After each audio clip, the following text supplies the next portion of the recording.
Sanjay Gandhi national पार्कच्या निसर्ग निर्वाचन केंद्राने नुकतीच कावेसर ट्रेल सुरू केली आहे.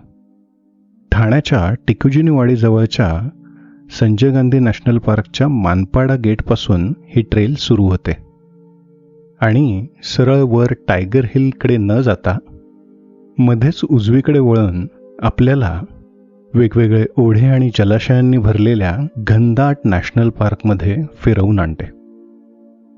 नॅशनल पार्कचा हा भाग जरा मानवी वस्तीपासून जवळ असला तरी इथलं सृष्टी सौंदर्य हे अगदी डोळ्याचं पारणं फेडणार आहे. हे सुरुवातीलाच आम्हाला हे कप सॉसर म्हणजेच कपबशीचं झाड दिसलं. बशीवर कप उलटा ठेवल्यावर जसा दिसेल तशा दिसणाऱ्या फुलांमुळे ह्या झाडाला हे नाव मिळालं. जवळच हा फ्रॉग लेग्ड बिटल बघायला मिळाला.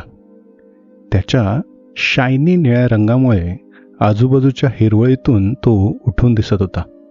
थोडं पुढे गेल्यावर पाऊस जरा जास्त सुरू झाला. मग हे वाहते ओढे क्रॉस करून करून आम्ही ह्या आडव्या पडलेल्या झाडापर्यंत पोचलो. ह्या झाडाचं वैशिष्ट्य म्हणजे इथे आम्हाला 3 वेगवेगळ्या प्रकारचे फंगस बघायला मिळाले. Bracket fungus, wood ear fungus किंवा जेली इयर फंगस आणि डेडमॅन फिंगर फंगस. पुढे एका झाडावरती आम्हाला हा मशरूम पाहायला मिळाला. पण मशरूम म्हणजे फंगस हे नॉर्मली डेड प्लांट्सवरती येतात. मग ह्या जिवंत झाडावर कसं आला हा? ह्याचं कारण ह्याची जी बाहेरची स्किन आहे झाडाची ती डेड होते आणि त्या स्किनवर अन्न मिळून हा फंगस ग्रो होतोय.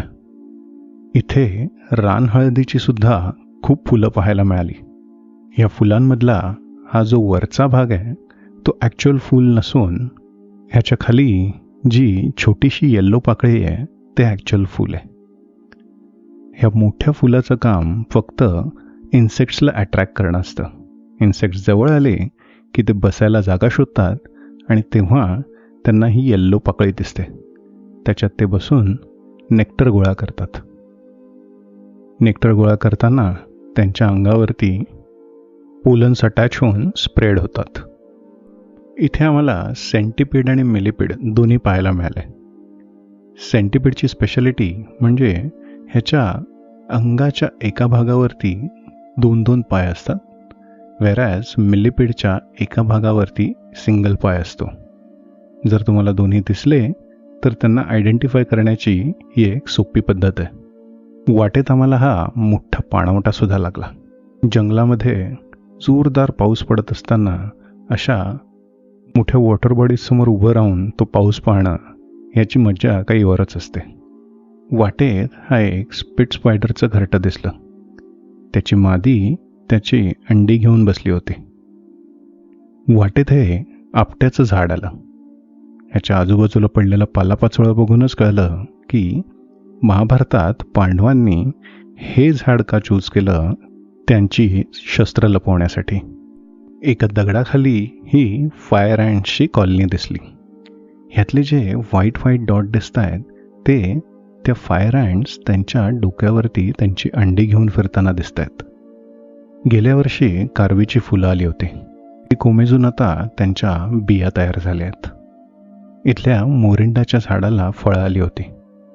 या झाडाला सॉकर बॉल ट्री सुद्धा म्हणतात, कारण याच्या फळावरती सॉकरच्या बॉलसारखे मार्क्स असतात. आपल्याकडच्या तुळशीचीच ही वाईल्ड व्हरायटी. हिला जंगली तुळस म्हणतात. आयुर्वेदात बऱ्याचदा काळी मुसळी बऱ्याच ठिकाणी वापरलेली आढळते. त्याचंच हे रोप. याची मुळं औषधांसाठी वापरली जातात. ट्रेलच्या दुसऱ्या टोकाला जेव्हा आम्ही पोचलो तेव्हा समोर दूरवर पसरलेलं संजय गांधी नॅशनल पार्क दिसत होतं, तर त्याच्याच बाजूला मानवी वस्तीसुद्धा दिसत होती. परतताना वाटेत ही कॅटेडीट दिसली आणि नंतर जो जोरात पाऊस सुरू झाला तो अगदी ट्रेल संपेपर्यंत काही थांबला नाही. ट्रेलच्या शेवटी आम्ही इथल्या नुकतेच रिनोव्हेट केलेल्या बटरफ्लाय पार्कमध्ये गेलो. बटरफ्लायचा अजून काही सिरीजन सुरू झाला नाही आहे, त्यामुळे आम्हाला इथे थोडेसेच बटरफ्लाय बघायला मिळाले. ग्रेट एग फ्लाय, कॉमन एमिग्रंट,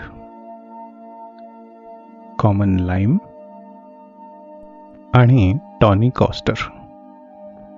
आम्ही जुलैच्या अगदी दुसऱ्या आठवड्यामध्ये ह्या ट्रेलला आले असल्यामुळे प्रचंड पाऊस होता आणि त्यामुळे कंपॅरेटिव्हली सायटिंग थोडी कमी झाली. तरी संजय गांधी नॅशनल पार्कचे नॅचरलिस्ट आकाश माडगुट यांनी नागला ब्लॉकप्रमाणेच ह्या ट्रेललाही आम्हाला खूप माहिती दिली.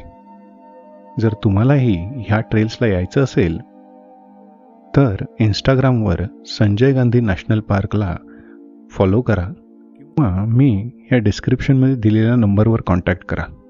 ते तुम्हाला व्हॉट्सअप ग्रुपमध्ये ॲड करतील, जिथे तुम्हाला लेटेस्ट ट्रेल्सबद्दल डिटेल्ड माहिती मिळेल. फायनली एकच गोष्ट सांगू इच्छितो. शहराच्या इतक्या जवळ इतकं सुंदर नॅशनल पार्क जगातल्या खूप कमी लोकांना बघायला मिळतं.